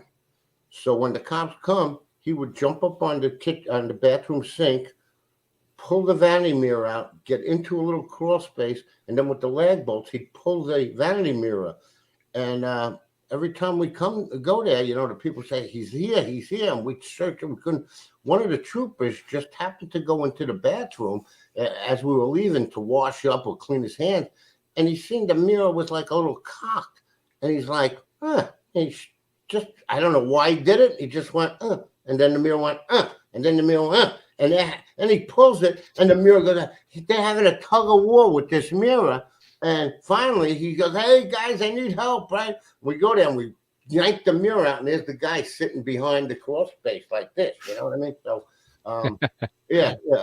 but in response to your question, there have been times where they, especially in the narcotics. Yes. Yeah. During the crack epidemic, it was much more prevalent. Absolutely, counter surveillance, and but let's get into surveillance then, because my next question about you guys is surveillance and detecting other crimes when you're in surveillance. But also, I wanted to ask you a little bit about some recently. I think within the last 6 months, because the Chinese are the bad guys in this movie, but the FBI, they just did take down China, basically setting up police stations in California, or not in California, but in the United States. They basically had entities or groups of people that were checking on dissidents and just exerting power overseas into the United States. They call them Chinese police stations, but in reality, they're just spies, I guess is what. Did you ever deal with that international intrigue? I know, Craig, you told me a story about terrorism, but you do end up dealing with overseas people coming here, influencing or exerting their national sovereignty into the United States. Is that correct? Well, I never experienced that personally. I know it exists to some extent, but whatever police force came, whether it be England or Australia, one of our treaty-bound nations, they worked with us. They were great with us. We took them to all the different sites. So I never had a bad experience with that. Well, I was probably talking about the Chinese. They didn't tell us they were doing it. They were following and their dissidents against our sovereignty is what I'm talking about. I'm sure, but I never had that. I never had that problem. Okay, so and the surveillance thing, they're doing the surveillance, and this is one question I need to ask you, because I saw this happen in the French Connection. I did the movie The French Connection, where Gene Hackman, takes the car, chases the bad guy, right? So Gerard does that, or Tom Lee Jones' character does that here too. Did you ever commandeer a car to chase a bad guy? How far did you have to go to continue the pursuit to catch the bad guy, Robert? Either you or anybody on your teams. I worked a case that when we tracked a fugitive down to Atlantic City, and I was new on the job, maybe 2 years, and me and my partner we got out of our vehicle downtown Atlantic City by the casinos and on foot started tracking the guy. And he knew we were on him, and he turned around, and the reason we knew it was him is he had a Playboy bunny tattooed on his forearm. And I saw it and I was like, Sal. And me and my partner, we made eye contact with him, and he swung and punched my partner. And that is with a big guy, bigger than me. So we start fighting him on the street in Atlantic City, and it's chaos, and it's scary. It's adrenaline, it's excitement, it's everything. But as far as commandeering a car or anything like that, no, but I had to give an order to a civilian on the street because my radio went flying from the fight. And the guy picked up the radio, regular civilian, and looked at me. I'm like, call Lenny. Tell Lenny where we are. Get us Lenny. And he got on the radio, and I remember clearly, he's like, yo, Lenny, your boys are getting the shit kicked out of them. And he's like, who? I could hear Lenny in the back. Who is this? And he's like, you need to come here. And he gave what street corner we're at. But while we're still fighting the perp, and the perp was trying to push my partner through a pizza window to hurt him because he knew he could beat me. But we finally took control of him, and he was trying to get into his knapsack, and he had a gun. And by that time, we had him under custody, did everything, locked up. We were all beat up. And Lenny and this guy, Mikey, showed up, who was the supervisor back then. And they're like, who the hell was calling on the radio? And then this man come up and handed my radio back to Lenny and gave it to him. So that was the big thing we did. But as far as in the movies like that, no, I've never taken somebody's car to chase somebody. I did shut down the New York City subway system, though. You did what? I did have the New York City subway system shut down in Times Square. when the perp ran from us on 42nd Street, and we didn't look like U.S. Marshals when we were out there. My hair, right. I had hair back then, and I used to dress up as a drug dealer too. I had Harley Davidson shirt, the whole bit. And somebody spotted the fugitive down by 8th Avenue, and we were at 10th Avenue by the Port Authority bus terminal. So I got two guys with me. I got another team down by the subway, and I'm running to answer that call. Yeah, we think we spotted the guy. So I'm like, okay, I go wait for backup. So I'm running, and my two partners are behind me, and two beat cops are walking towards me. And next thing I know, they got me up in the air like this with my feet going like this. Yeah. And they're going to my two partners. Don't worry, we got him for you. He goes, no, he's with us. He's with us, right? So they let me go. They followed us. We continued. The guy made it down into the subway, and he made it into the tunnel. So we had it was almost rush hour. People they felt bad, but we had to do what we had to do.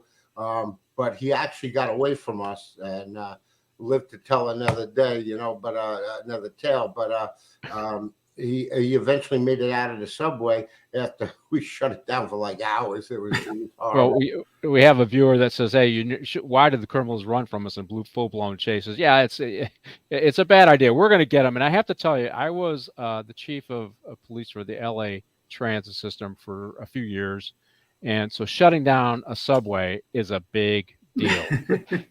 Most people don't understand. Everybody's calling. All the politicians are going to be called. The mayor's going to be called. They're going to want to know who did this. Craig, who? That is what happens. Suggestion, And then the chief gets the call and says, "We want to know why your guy shut it down. Who was it?" And so I don't know how many times I had to run interference for somebody like you who shut the system down to catch it, and then I had to work very quickly to get it back up and running because everybody's complaining. So that is a big deal, but sometimes you got to do what you got to do, and so I'm glad you told that story. But so here, the next scene though is so they are following Wesley Snipes' character. They're getting more information on him. They intercept a phone call between him and his girlfriend, right? And they had the whole funeral scene where he goes there's a drop at a cemetery, and one of the agents is killed. The China guy is shooting at everybody, but they get away. Wesley Snipes' character gets away, and they track him to a building, right? And so the team has got the building contained. And I was thinking as I watched it tactically, because Gerard goes up and he tells the guy to stay at the ground floor, which is right? Okay, stay there until the locals get here to get it contained, right? That's a reasonable thing. But they go up, him and the other bad guard, Robert Downey's character, who we find out is a bad guy, masquerading as a good guy, and they go up after Wesley Snipes, and Robert Downey character ends up finding him, and he's clearly going to execute him, and ultimately the federal marshal interrupts that, and he gets killed. So I did want to ask this question. Obviously, it's an unrealistic story, right? Corrupt officers from our federal agents that are corrupt. Wesley Snipes, who is the good guy, but has a false name now, and then we got a corrupt agent integrated with the marshals trying to. So this is not a real story here. This is purely Hollywood fiction. But I've had to deal with deputies down. People who worked for me had been shot. Did you ever have to deal with that? And at a scene, did you have that challenge where one of your guys got shot, not necessarily killed, but shot or seriously injured? Happen while you were doing something like this? Yeah, during arrest. Yeah, unfortunately, guys that worked for me, that we had a case, and it was out of California, and they tracked the perp down to a smoke shop in the Village in New York City. And when they went in to get him, the perp actually opened fire and shot one of the marshals, got shot, and one of our detectives got shot. And then the marshal who was shot was able to return fire and kill the perp. But yeah, it's a horrible feeling. And especially as a supervisor, having that on your shoulders, because you gave the case to the guys to go out and get them, and you knew what was going on. But thank goodness, the guys, they made it. They're fine. Then I've been in 4 shootings myself where we've been shot at. Wow. So but it's New York, like we started out, Craig and I, we were in Eastern District, it's like you're in LA. It's happening. It's the biggest police departments in the world. But yeah, it's hard. It's hard to bounce back from those shooting incidents. Well, there's 2 things that I first of all, I'm glad I asked the question, because I think as we talked earlier in the show, the U.S. Marshals are not really known very well in the modern era, right? We know them from the previous, 100 years ago, but we don't really know, and we don't really understand their mission. And since they're going after the worst of the worst, a lot of them are armed, and a lot of those don't want to go back to prison. The likelihood of a violent encounter is much greater, is very great, right? Same thing happened with you, Craig. A lot of violent encounters, shootings. These guys really don't want to go back, and if they have to shoot their way out, they're going to do it. Absolutely. I just see one of your viewers. Does it hurt getting shot while wearing a bulletproof vest? Yeah, it does. And depending on the caliber of the weapon, it could go right through, like an AR-15, a 223 round or 5.56 round will cut through a bulletproof vest like it's butter. Unless you're wearing a ceramic plate, you're good as dead. But if you get hit with small gunfire, it's going to leave you. And I know a few people that got hit with the vest, to answer your viewer's question. And, they had to go to the hospital. Some of them got broken ribs. Some of them got, severe bruisings and contusions. So, just because you're wearing a bulletproof vest doesn't mean you're invincible, so. Yeah, I know when I first started, we used to call the vest postage stamps because it really only covered the core. It didn't cover your stomach area, didn't cover your side. So if you took something in the side, it could potentially go through your descending aorta, which is what had happened. And then you got the wraparound vests, and then eventually they put the trauma plate in, because you could get hit center mass with the vest on, and if you didn't have the trauma plate, it could, it could The heart. damage your heart and kill you anyways. So then we started getting the heavy trauma plates that were put in the front. As I know you guys know what I'm talking about. Most people don't know what I'm talking about. But the evolution of the bulletproof vest is actually, that was probably the number one tool that has reduced, even though we have a lot of guns out in society, we have a lot more, we have a lot of shootings involving police. It's probably the number one tool that has resulted in the reduction of fatalities of police officers in the line of duty. And I'm sure it's the same with federal agents. Craig, you saw an evolution of protective equipment from the time you started to the time you retired, right? Yeah. When I first started, we were issued I think they were point blank. Yeah. They were good for small, caliber weapons, and even when I say small caliber, I'm talking about handguns, Will it stop a 44 Magnum? I don't know, but like you said, they had the little pouch where you would put the steel trauma plate in. Then we went to a more heavier duty vest. I think what's his name? What's the colonel that was with the Contra arms thing? Oh, Ollie North. Oh, yeah. Ollie North remember that, Bobby? Ollie was involved with the company, and Ollie was friends with Lenny DePaul, who's one of our buddies. He was a chief. And Ollie came to our office with these bulletproof vests, big, bulky, blue things. We actually wore them. That was the time out in L.A. during the riots. We actually brought them out with us. Then they came out with a more streamlined vest. I forgot what company made it, maybe American or something like that. And then before I retired, they came out with this heavy-duty green tactical vest, but they also had ceramic plate inserts, or they had another vest that went under that with ceramic, which could actually stop, a 223 round or so. So it has evolved from what you call the postage stamp. You know what I mean? Yeah.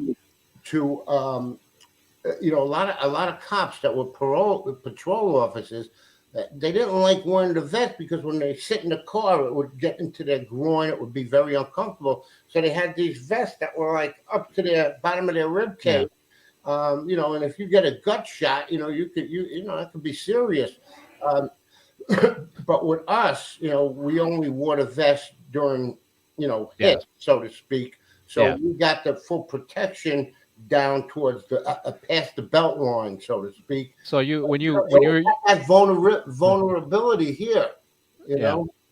So you could, when you rolled up on location, you could put it on from the trunks and get that protection, and you could add a neck piece or whatever, because somebody asked, how come you don't have stuff to cover your legs? When you're working the streets, it's always a trade-off, how much weight and stuff that you're going to carry, because you do have to be mobile. And I worked a radio car where you got a full vest on and a gun belt, and you got your 9mm, a couple of mags, and a couple sets of handcuffs, because you're always going to have two suspects, and you're carrying 25 pounds worth of weight in addition to your own weight from eating too many hamburgers, right? So there's only so much you can do in terms of protection that you can wear. Like, even a Kevlar helmet, if you think about it, I still have one.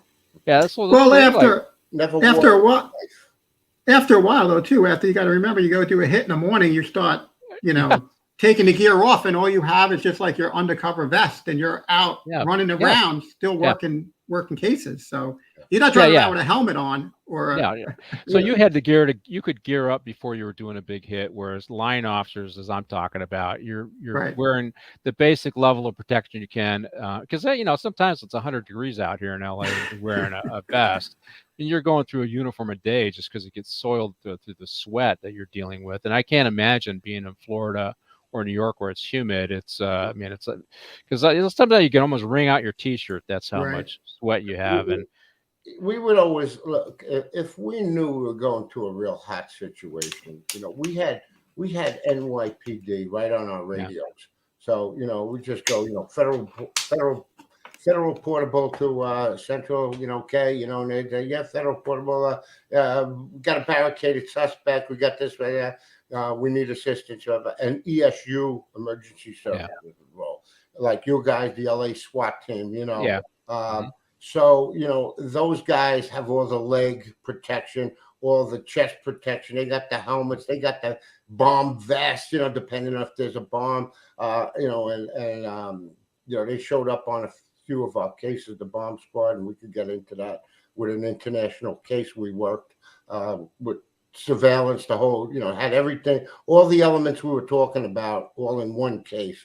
You know, Interpol, CIA, OSS, you know, the whole, it was crazy. But you know, like you said, you know, sometimes, you know, you're just going to get caught in a bad situation. Yeah. That could be, you know, considered a fluke, you know. But, you know, if we know we're going to go into a hot, you know, apartment, or we believe the guy is armed to the teeth, or, you know, we'll call in, you know. You know, we have a SOG unit, Special Operations Group. Yeah. You know, they are one of the best out there. You know, we have NYPD at our fingertips, the Emergency Services Unit, who we actually did some training with. And they called it the Fun House, and it was at one of the Air Force bases out in Brooklyn, I think Floyd Bennett Field or something like that.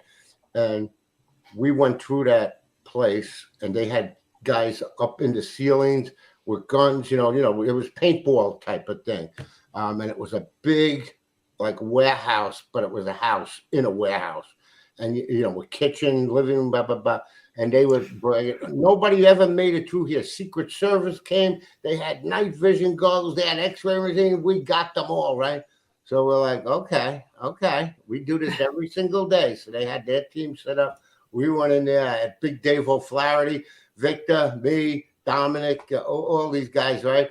And as soon as we get into the kitchen door, we were like, these son of a bitches ain't getting us. We took the refrigerator, pulled the refrigerator out of the corner, and you know, they are on wheels, like, you know, and we used the refrigerator as a moving shield, and we put it to the point where we couldn't get it to a door anymore. And the guy up in the roof, we see him, boop, boop, boop, and, you know, he's trying to hit us, you know, it's splattering all over the refrigerator.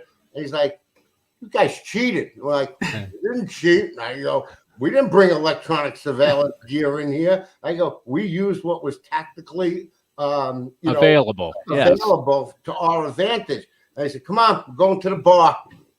Teach you guys nothing. Improvise and overcome. Improvise and overcome, you know? Yeah. So the last scene. So, I mean, here we are. You guys get your guy, and it's Gerard. They do get Wesley Snipes. They do capture him, right? But Gerard smells a rat, and they did. I mean, throughout the movie, you can see that they haven't been told everything by the diplomatic service agents, and he thinks that he's got a rat in his crew. That Robert Downey Jr.'s character is dirty, and he's actually part of this. He manages to swap out his magazine. You saw that where let me see your gun, and he swaps out a magazine so that Robert Downey Jr. is empty. Normally, there's one still in the chamber, though. So, I mean, that's Hollywood, right? So he's empty, and he confronts him. Robert Downey Jr. tries to kill him, and he's not successful. He pulls up a backup gun, and Gerard ends up shooting him. So he does get his man. And this is one of the things why I like this movie, right? One, I love Gerard's character, the take charge. You know, we're going to get it done. Always get their man kind of guy. A lot of personal pride in his work. And I liked that about his character. It was great. And that was great about in the movie The Fugitive, and then this remake is the whole persona of the guy in charge. We're going to do it. We're large in charge. We're bringing in the resources to get the guy, right? So what'd you think of his character in particular, Robert, and Gerard? I mean, he's just over the top, confident leader. Well, I like that because he stayed focused. His primary goal was to track down and arrest Wesley Snipes. And when he was doing that, throughout the whole thing, he was getting all his information and intel from Robert Downey Jr., where he could, you know, learn his person and know what this guy was all about. And right from the beginning that he saw how he, you know, the one thing Robert Downey Jr. all of a sudden changes his gun. You know, you just don't do that. Like, you're issued a service weapon, and now you're changing to go to a gun like you went to. So piece like that made it interesting. But, Sam Gerard throughout the whole thing, stayed focused on the whole movement and made the arrest, and then came out at the end and found out who the real perp was. And it was Robert Downey Jr. Yeah, and he managed to take down the guy who shot his friend, the guy that worked for him. I was, they went to celebrate at the bar. I don't know. I probably would have been a little down after one of my guys got killed, but Craig, his character, sometimes when you go in a room full of cops, right, and you're the guy in charge, you got to be confident. You got to give direction. You can't be a weak sister, right? You have to really be strong in those groups, right? Because otherwise they won't respect you. And I kind of felt that about his character too. Do you kind of agree with that assessment? And, is that your experience as well? I do. However, with, my team, when I was in charge of a team out here on Long Island and stuff, I would, and Bobby was the same way, you lead by example, of course. You kind of have the people that are working for you, all seasoned guys, well seasoned. They're very tactical. They're good investigators. The people on this task force were chosen not because of who they knew. Most of them were chosen because they made significant achievement and arrests throughout their career. And you couldn't get onto this task force if you were a white shield. You had to have a gold shield. You had to be a detective, okay? And you had to have been a detective for, a good period of time. So, a supervisor still is only as good as his deputies or, his underlying personnel. Where Bobby wouldn't have to tell me, Craig, going after this guy here, here's the case, run with it, and he wouldn't have to come out and say, okay, did you do this? Why don't you do this? Why don't you do that? And I would have told him, I go, hey, here's the case back, go run it yourself. You know what I mean? That's how we were, me and him, I go, what brings you out here? Break my chops, but it never had to come to that because, he knew the people that he was in his squad that he was handing off cases to. He doesn't have to, babysit them. They knew how to get the job done. But there was one scene that was so correct, more than any scene in any of the U.S. Marshal movies.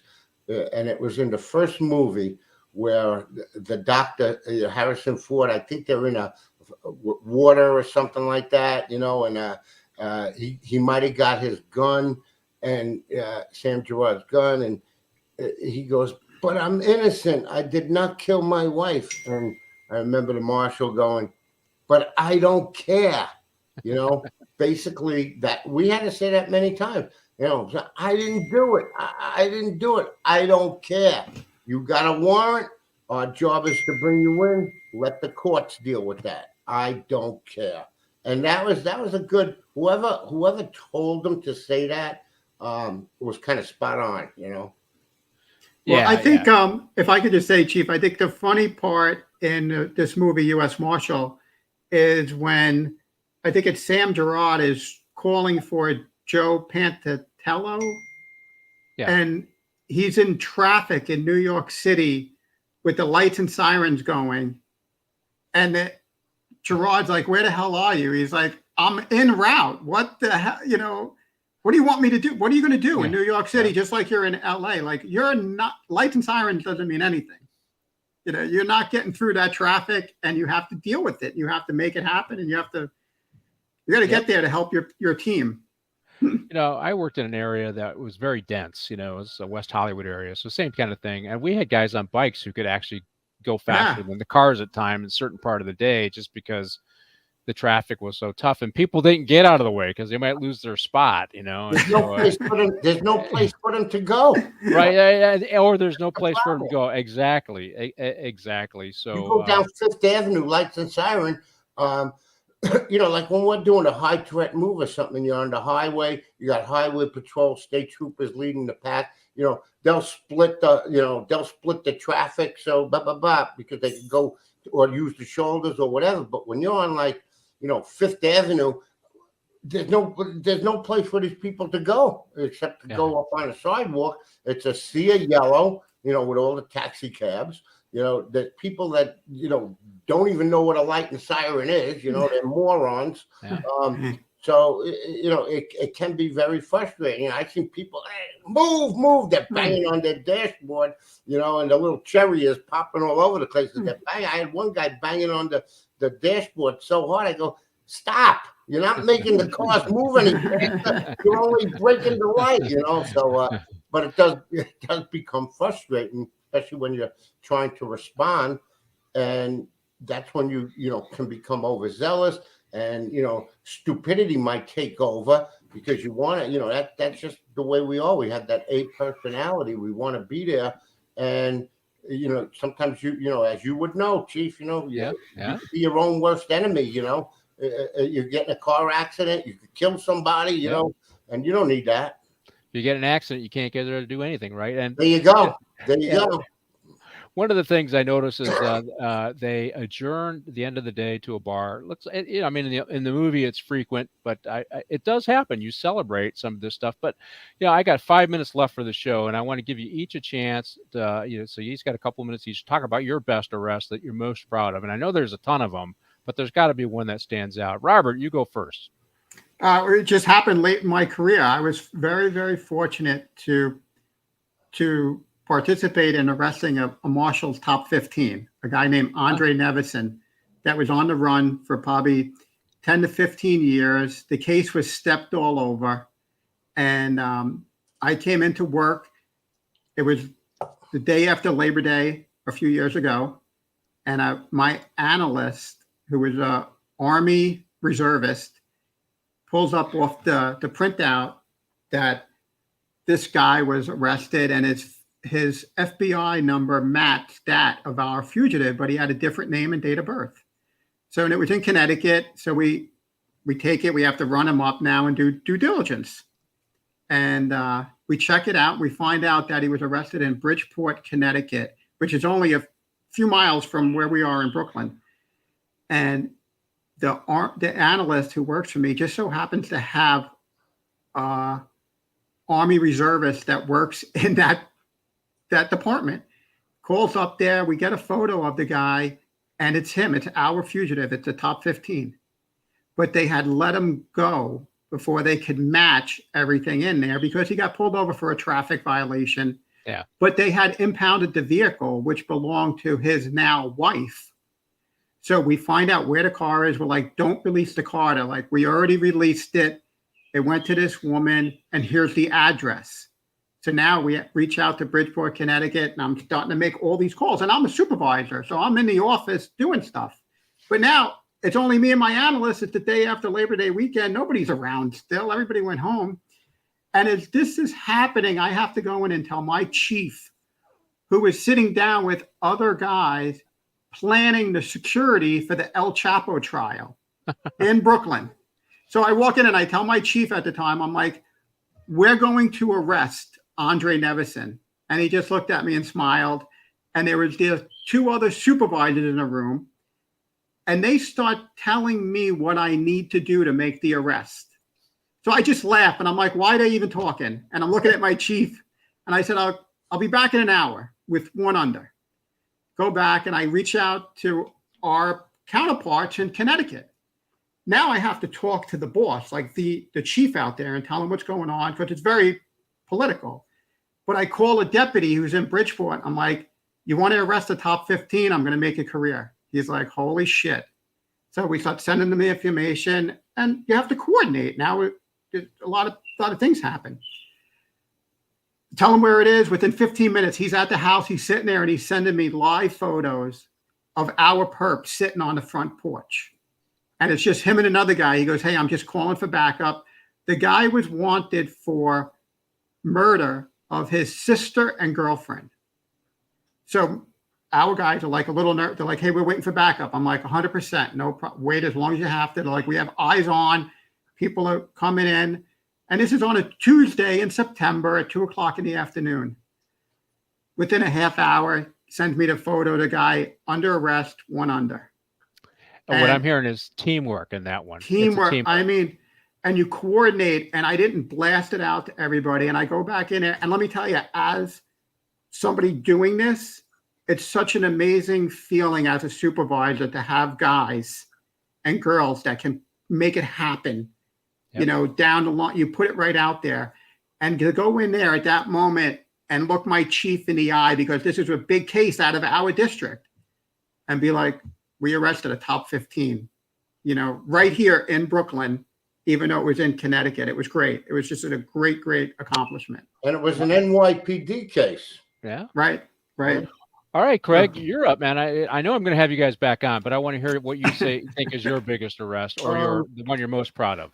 Well, one of the most proudest one is there was a guy who was 19 years old, and it was like at a Cool Hand Luke. He escaped from a Virginia road gang. Hey, boss, I got to use the bathroom. Okay, go into bushes and pee. And he takes off. The bloodhounds, the whole bit. 19 years old.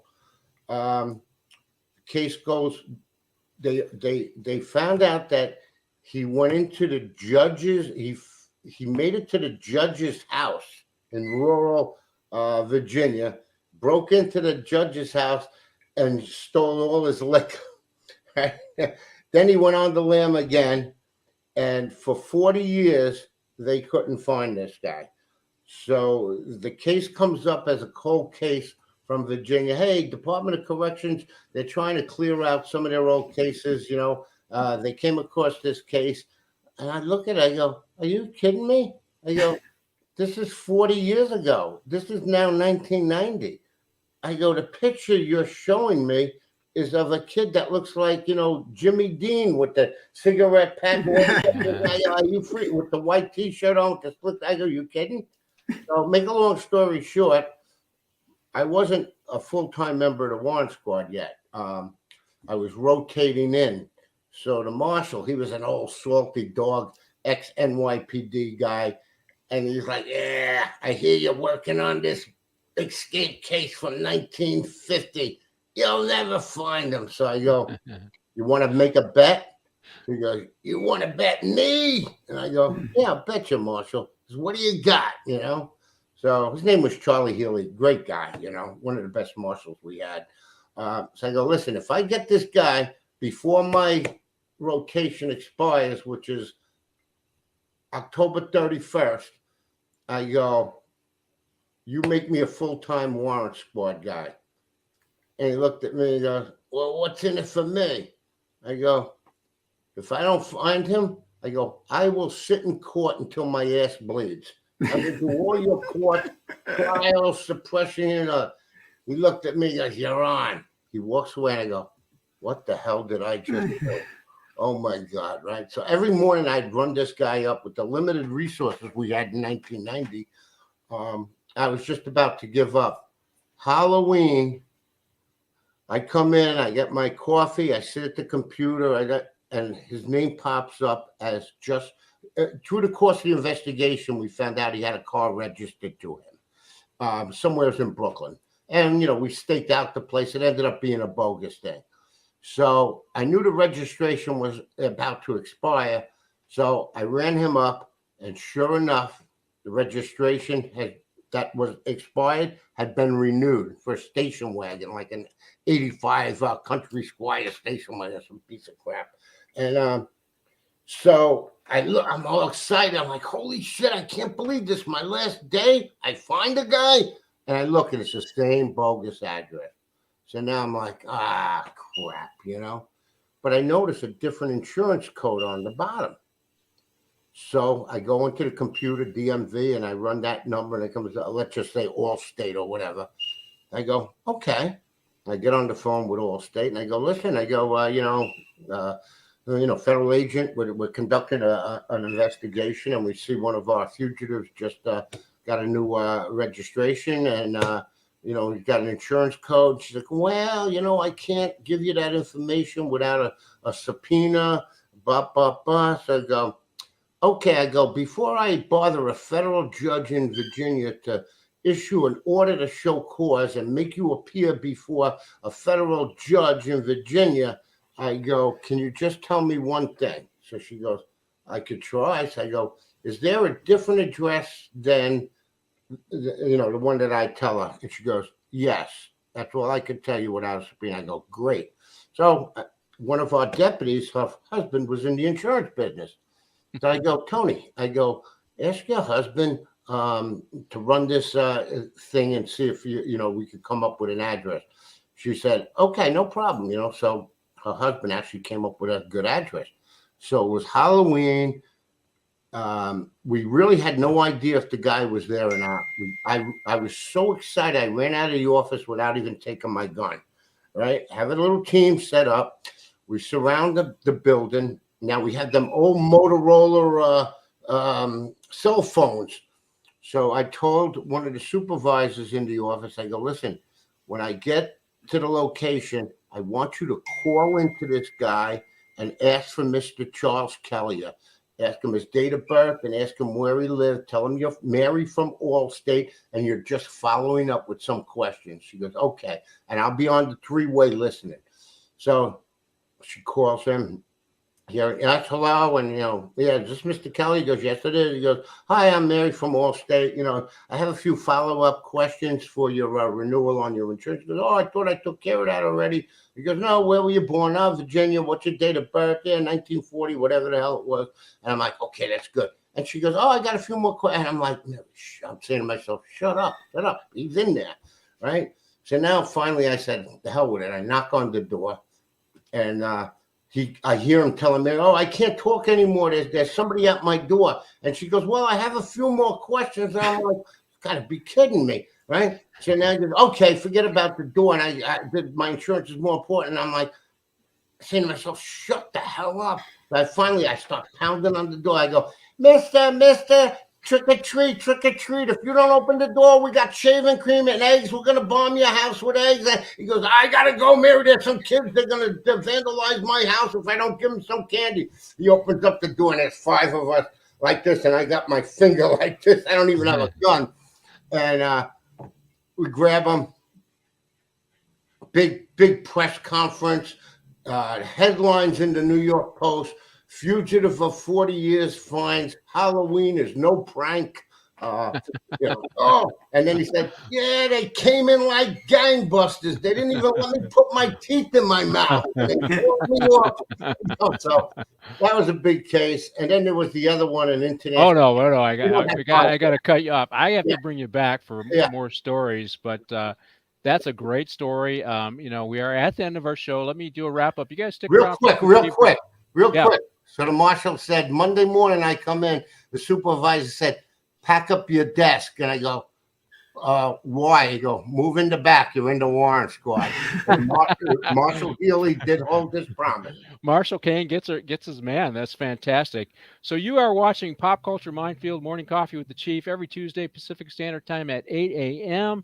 Again, every Tuesday. You can also catch us on Rumble, Pop Culture Minefield, again, 8 a.m. Pacific Standard Time. Morning Coffee with the Chief. You guys stick around for a debrief, and Martin, you can take it away. Those sons of bitches. Ma, I'm doing a show.